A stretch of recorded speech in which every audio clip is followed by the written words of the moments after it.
En fait, à chaque exemple me permet de mettre le doigt sur, selon moi, l'une des causes de ce que j'appelle une ségrégation culturelle.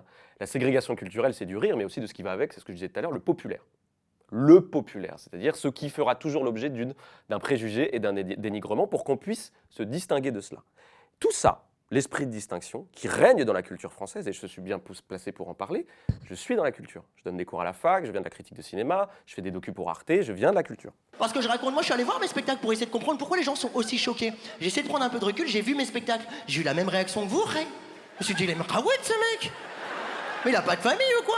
Son oncle Abbès l'a branlé derrière le sapin quand il avait 8 ans. Qu'est-ce qui s'est passé avec son oncle Abbès? Il l'a branlé! En France, on est encore, toujours, même nos générations, c'est quelque chose que vous dites d'ailleurs dans votre livre à la toute fin, vous dites j'ai essayé de faire la barbare, mais je finis par écrire en bon élève. En France, dès lors qu'on écrit, dès lors qu'on rentre dans la culture, dès lors qu'on saisit un stylo, dès lors qu'on publie quelque part, on est toujours à ce que j'appelle faire les bichons, faire les caniches. On est toujours là à essayer de flatter des attentes, de respectabilité, de distinction, de sophistication, en fait des grilles de lecture qu'on n'a pas forcément envie d'assumer. C'est ce que j'appelle l'emprise bourgeoise. Et elle va, selon moi, sa toxicité, c'est qu'elle va jusqu'à encore aujourd'hui empêcher le rire d'éclore.